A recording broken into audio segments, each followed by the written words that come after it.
शिष्य गुरु महाराजांच्या जवळ 3 शंका मांडतोय. गुरुने सांगितलं की हे सगळं जगत म्हणजे स्वप्न आहे. स्वप्न जसं मिथ्या आहे तसंच हे सगळं जगत मिथ्या आहे, स्वप्नच आहे. हे संसार म्हणजे सगळा हा एक आहे स्वप्न आहे, स्वप्न. आणि ज्याला स्वप्न दिसू नये असं वाटतं त्याने शिष्यानं सांगितलं होतं की मला या जगताची प्रतीतीच येऊ नये. मग गुरुनी सांगितलं जसं त्याला स्वप्न दिसू नये त्या स्वप्नाची प्रतीती येऊ नये म्हणून कोण काय उपाय करतं, कोण काय उपाय करतं, कोणी मंत्र जप करतं, कोणी काय करतं, हे की नाही. पण सगळ्यात उपाय चांगला ज्याला स्वप्न दिसू नये वाटतं त्यांनी झोपूच नये. त्यांनी आपली जागृती कायम ठेवावी. स्वप्नच पडणार नाही, स्वप्न त्याला दिसणार नाही, बरोबर आहे की नाही. हा सगळ्यात एक नंबरचा उपाय सांगितला. कशाचा? स्वप्न न दिसण्याचा, स्वप्न प्रतीती न येण्याचा. मग तसं हे जगत जर स्वप्न आहे, मग ज्याला जगताचं स्वप्न दिसू नये असं वाटतं, जगताची प्रतीतीच येऊ नये असं ज्याला वाटतं, संसाराची प्रतीतीच येऊ नये ज्याला वाटतं, मग त्यानेसुद्धा अज्ञानाच्या निद्रेत झोपू नये. त्यानं आपली मी ब्रह्म आहे या ज्ञानाची जागृती कायम ठेवावी. सतत जागं राहावं. मी ब्रह्म आहे, मी ब्रह्म आहे, मी ब्रह्म आहे, मी ब्रह्म आहे, मी ब्रह्म आहे, हे ज्ञान कायम जागं ठेवावं. समजते का? असं गुरुनी सांगितलं का नाही. मग आता शिष्य शंका करतोय, महाराज तुम्ही मागं पण लय वेळा सांगितलं मला तू ब्रह्म आहे, तू ब्रह्म आहे, तू ब्रह्म आहे, मी कसं काय ब्रह्म असेल? हां, तुम्ही जे म्हणताय ना तू ब्रह्म आहे, तू ब्रह्म आहे, हे काही खरं पटत नाही मला. ते खरं न पटण्याचं कारण असं आहे की मला शंका येतात. मला काय येतात त्याच्यावर? तू ब्रह्म आहे तुम्ही म्हटलं की मला शंका येतात त्याच्यावर. पहिली शंका येते ती अशी की मी ब्रह्म आहे हे जे तुम्ही सांगता ते न पटण्याचं पहिलं कारण असं आहे की मी कर्म करतो, कधी पाप करतो, कधी पुण्य करतो, बरोबर आहे ना. मी कर्म करतो म्हणजे मी कर्माचा काय आहे? करता आहे. लक्षात आलं का? मग पुन्हा आता कर्म जो करतो त्याला मग त्याचं फल पण भोगावं लागतं. मी फल भोगतो, मग मी त्या फलाचा काय? भोगता आहे, बरोबर आहे का नाही. कर्म करणाऱ्याला फल पण भोगावलं. जो कर्म करता असतो तोच फल भोगता असतो. नाही तर कर्म ह्यानं केलं फल ह्याला भेटतं असतं काय? जो कर्म करील त्यालाच काय भेटतं असतं? फल भेटत असतं. चोरी केली दंड, ह्यानं चोरी केला दंड ह्याला भेटतो काय? त्याला दंड भेटेल का नाही? हां, समजतं की नाही. मग जो कर्म करता असतो तोच फल भोगता असतो. मी कर्म करणार आहे, मी कर्म करता आहे, मग मी फल भोगता पण आहे. मी जन्मतो, मी मरतो, जन्म मरण धर्मवान मी आहे. कसा आहे? जन्म मरण धर्मवान मी आहे. म्हणजे काय काय झालं माझ्या ठिकाणी? कर्तृत्व आलं, त्याचं फल भोक्तृत्व आलं, आणि जन्म मरण धर्मांयुक्त मी आहे.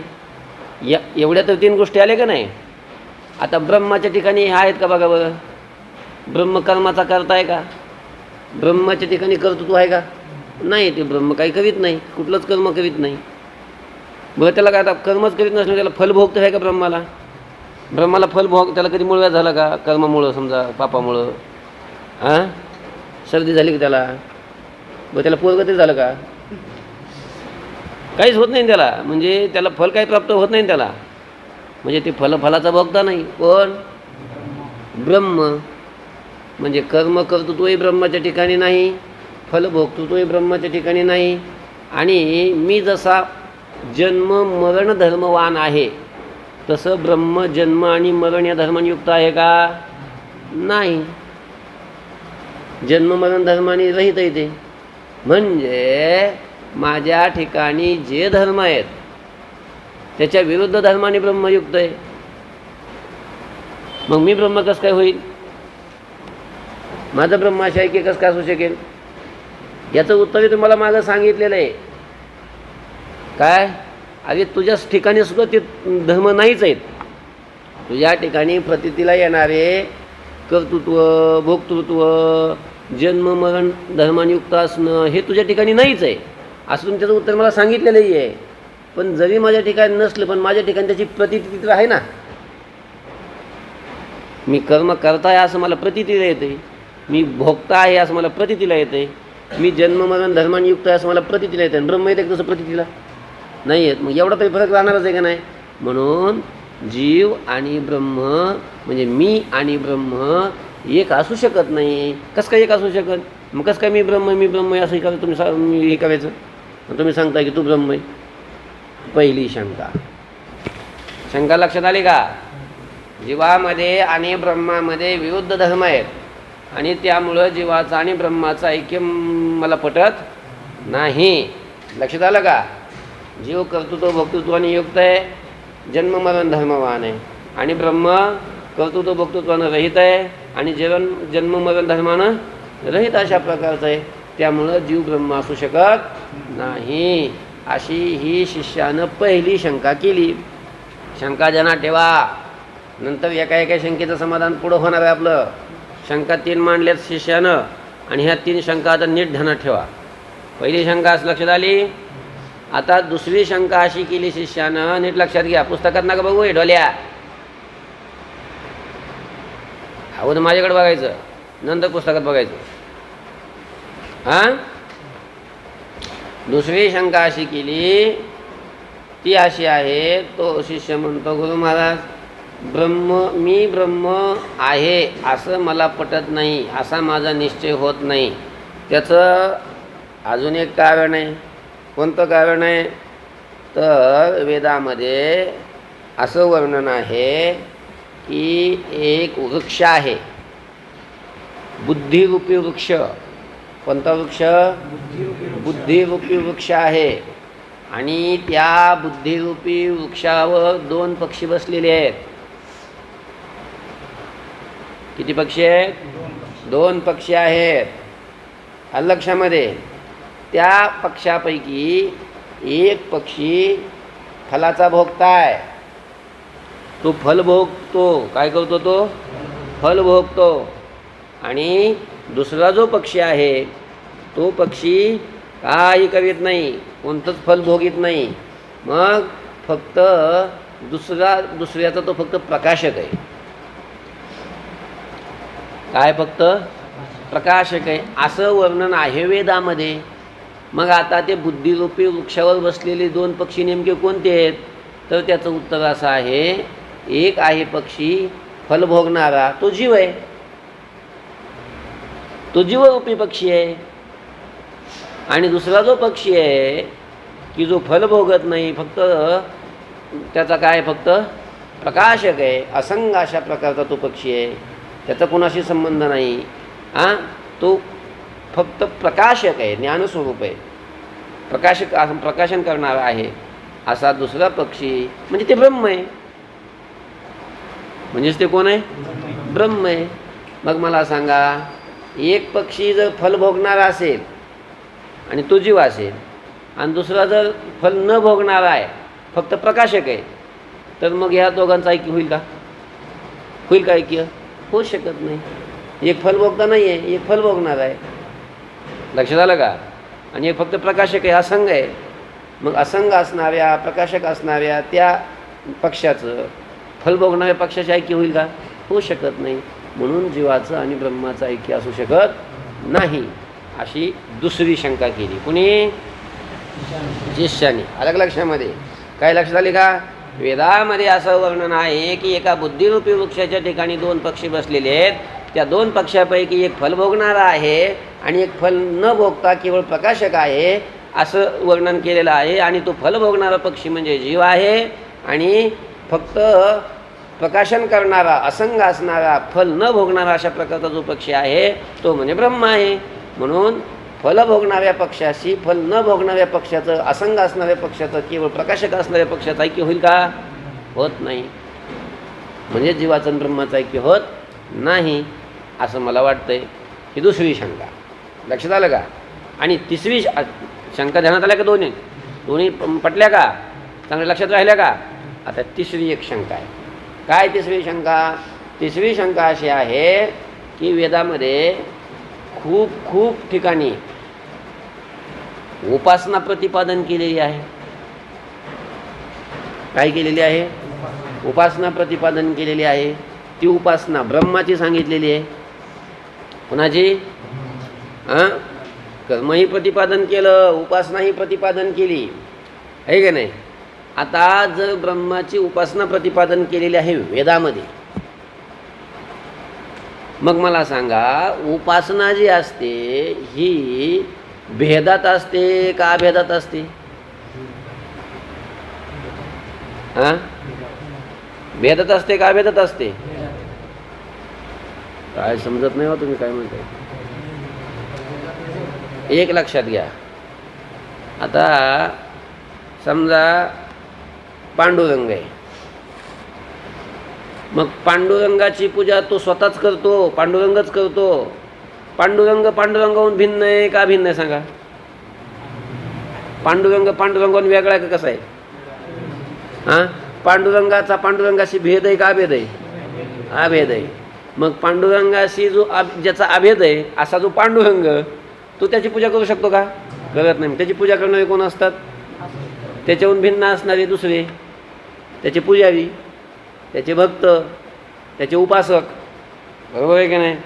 तसं उपासना करण्यासाठी एक उपास्य असावा लागतो आणि एक उपासक असावा लागतो. उपास्य म्हणजे ज्याची उपासना करायची तो, ज्याची उपासना करायची ते तत्व, त्याला उपास्य म्हणतात. आणि ती उपासना जो करीत असतो त्याला काय म्हणतात? उपासक म्हणत असतात. समजलं का? म्हणजे उपासना करण्यासाठी हे दोघं असावे लागतात, उपासक आणि उपास्य. आणि मग उपासक आणि उपास्य हे भेद असल्यावर सिद्ध होतात का अभेद असल्यावर सिद्ध होतात? आणि ह्यांचा जर अभेद झाला तर उपास्य आणि उपासक राहील का? राहणारच नाही. उपासक आणि उपास्य यांचं स्वरूपच नष्ट होऊन जाईल. आणि उपासक आणि उपास्य जर राहिलेच नाही तर उपासना कशी काय करायची?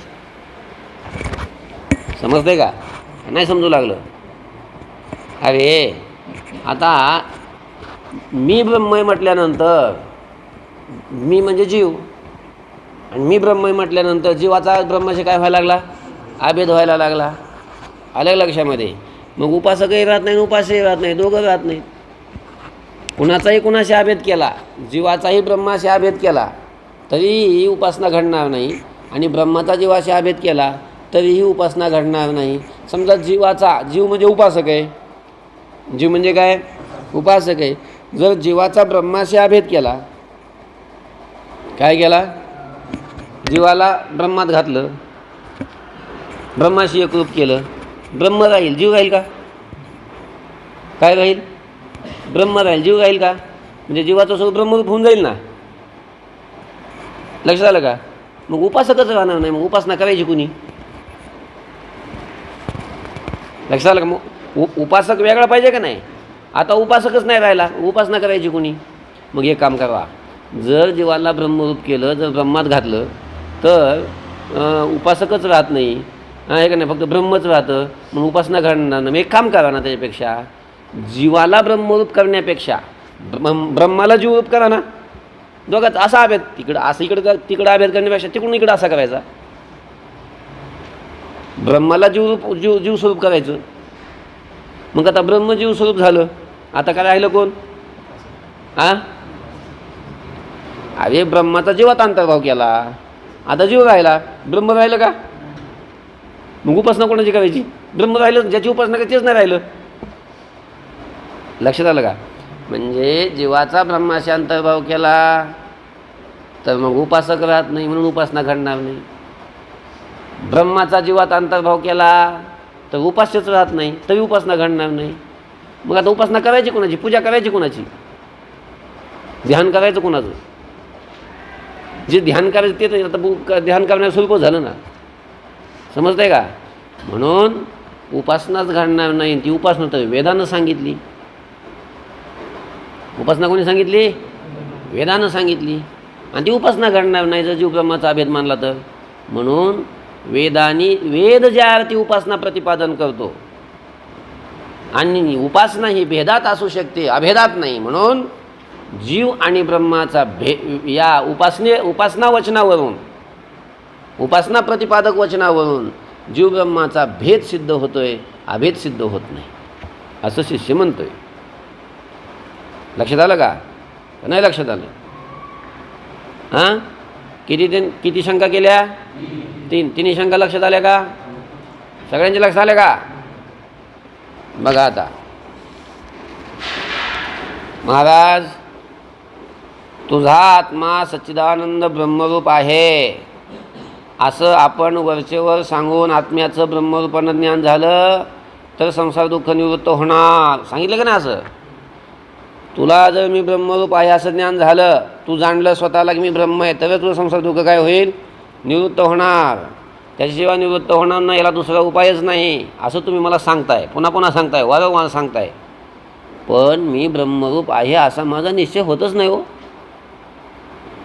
मी ब्रह्मरूप आहे असा माझा निश्चय होत नाही. कारण काय? कारण न होण्याचा कारण असं आहे, जीव आणि ब्रह्म यात भेद आहे असं मला वाटतंय. मी ब्रह्मरूप आहे असा निश्चय काय होत नाही? कारण जीवात ब्रह्मात मला भेद आहे असं वाटतंय. मग भेद आहे असं का वाटतंय? त्याची कारण 3 कारणं सांगतो आता तो.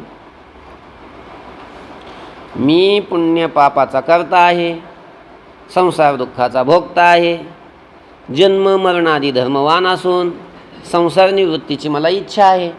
संसार निवृत्त व्हा असं मला वाटते का नाही? दुःख जावं असं वाटतंय का नाही? ही मला इच्छा आहे. ब्रह्माला आहे का इच्छा? नाही. ब्रह्माच्या ठिकाणी पुण्य पाप कोणतंही धर्म नाहीत, आहेत का? ब्रह्माच्या ठिकाणी पुण्य पापाचं कर्तृत्व नाही, फलाचं भोक्तृत्व नाही, जन्म मरण धर्मांयुक्त ब्रह्म नाही, आणि संसार निवृत्त व्हायची ब्रह्माला इच्छा पण नाही. काय आहे? बघा, ब्रह्माचे ठिकाणी पुण्य पापादी कोणतेही धर्म नाहीत आणि त्याला संसार निवृत्तीची इच्छाही नाही. अशा रीतीनं माझे व ब्रह्माचे स्वरूप अत्यंत विरुद्ध असताना कसं झालं? माझं ब्रह्माचं स्वरूप कसं झालं? अत्यंत विरुद्ध झालं. आणि असं अत्यंत विरुद्ध माझं ब्रह्माचं स्वरूप असताना ब्रह्म आणि मी एकच आहे असा निश्चय कसा होईल? माझा काही तसा निश्चय होत नाही. आत्म्याच्या ठिकाणी हे कोणतेच धर्म नाहीत असं जे आपण मागं सांगितलेलं आहे ते मी विसरलो नाही. हां, विसरलो आहे असं नाही मी. ते तुम्ही मागं सांगितलेलं आहे की तुला जे प्रतीतीला येतात आत्म्याच्या ठिकाणी हे धर्म, कर्तृत्व भोक्तृत्व आहे का नाही, जन्म मरण हे आत्म्याच्या ठिकाणी नाहीच आहेत, हे धर्म आत्म्याचे नाहीच आहे असं तुम्ही मला सांगितलं आहे मागं. मी काही विसरलो आहे असं नाही. पण जरी आत्म्याच्या ठिकाणी नसले पण आत्म्याच्या ठिकाणी ते प्रतीतीला येतात ना, आणि ब्रह्माच्या ठिकाणी ते प्रतीतीला येत नाहीत. म्हणून ते विसरलो आहे असं नाही. पण हे सर्व धर्म ब्रह्माच्या ठिकाणी माझ्या ठिकाणी भासतात आणि ब्रह्माच्या ठिकाणी भासत नाहीत. इतका तरी भेद राहणारच आहे. म्हणून जीव आणि ब्रह्म एक आहे मला पटत नाही. दुसरा संशय असा आहे माझा, बघा, की वेदामध्ये एकाच बुद्धिरूप वृक्षाच्या ठिकाणी 2 पक्षाची कल्पना करून त्यापैकी एक कर्मफल भोगता व दुसरा शुद्ध असंग भोगरहित असून कर्मफलाच्या भोगत्याला प्रकाशक आहे असं सांगितलेलं आहे. वेदामध्ये असं वर्णन केलेलं आहे. एक बुद्धिरूपी वृक्ष आहे आणि त्या बुद्धिरूपी वृक्षाच्या ठिकाणी 2 प्रकारचे पक्षी आहेत अशी कल्पना केलेली आहे. त्या 2 पक्षापैकी एक पक्षी म्हणजे फलाचा भोगता आहे आणि दुसरा पक्षी शुद्ध असंग भोगरहित असून फक्त त्या दुसऱ्या भोगत्याला फक्त काय आहे? तो प्रकाशक अशा प्रकारचा आहे असं सांगितलेलं आहे. मग हे जे रूपक सांगितलं वेदामध्ये, मग या रूपकानं वेदाने असं प्रतिपादन केलं की कर्मफल भोगता जीव आहे आणि शुद्ध असंग प्रकाशक असा कोण आहे? ब्रह्म आहे. यावरून विरुद्ध धर्मवान जीव आणि ब्रह्म यांचं एकत्व वेदालाही संमत नाही. एक भोगता आहे आणि एक प्रकाशक आहे म्हणजे विरुद्ध धर्म झाले. म्हणून त्यांचं ऐक्य वेदाला सुद्धा मान्य नाही. ही दुसरी शंका. आता तिसरी शंका अशी आहे की वेदानं कर्म उपासनेचं पुष्कळ प्रतिपादन केलेलं आहे. वेदाने कर्म पण प्रतिपादन केलं, वेदानं उपासना पण प्रतिपादन केली का नाही? मग ती जर ब्रह्मात जीवाचा किंवा जीवात ब्रह्माचा अंतर्भाव केला, सांगता येणार नाही कर्म उपासना? सांगता येईल का? सांगताच येत नाही. ब्रह्म उपास्य आहे, जीव उपासक आहे. आलं लक्षामध्ये? उपास्य म्हणजे ज्याची उपासना करायची त्याला उपास्य म्हणतात, आणि जो उपासना करत असतो त्याला काय म्हणतात? उपासक अशा प्रकारचं म्हणतात. आता जीव उपासक आणि ब्रह्म उपास्य म्हटल्यानंतर आता ह्या जीवाचं आणि ब्रह्माचं ऐक्य केल्यानंतर उपासना शक्य होईल का? हां, बघा, ब्रह्मस्वरूपामध्ये जीवाचा अंतर्भाव म्हणावा तर कर्म उपासनेचा जो अधिकारी आहे तो अधिकारीच नाही होऊन जाईल. समजते का? आणि जीवात जर ब्रह्माचा अंतर्भाव केला किंवा आहे असं म्हणावा तर उपास्य स्वरूपच काय होऊन जाईल? नाही होऊन जाईल. म्हणजे ब्रह्मच राहणार नाही, ते जीव होऊन जाईल. या योगानं वेदानं प्रतिपादन केलेल्या कर्म उपासनेचं निष्फलत्वच अशा प्रकारचं सिद्ध होईल. वेदानं प्रतिपादन केलेल्या कर्म उपासनेला निष्फलत्व येईल. आणि वेदाला निष्फलत्व मानणं सिद्धांत मतामध्ये इष्ट आहे का ते सांगा? योग्य आहे का ते? नाही. म्हणून या वेदाचे जे कर्म उपासना प्रतिपादक वचन आहे त्या वचनावरून वेदाला सुद्धा जीवाचा आणि ब्रह्माचा भेदच आहे हेच संमत आहे, मान्य आहे असं मला वाटते. जीव ब्रह्माचा अभेद असू शकत नाही. अशा शिष्याने 3 शंका केलेल्या आहेत. किती शंका केल्या? 3 शंका केलेल्या आहेत. आलं का? बरं. आता ह्या 3 शंका चांगल्या लक्षात ठेवा. ओम शांती शांती शांती. कुंडलीकवरदहर विठ्ठल श्री ज्ञानदेव तुकाराम.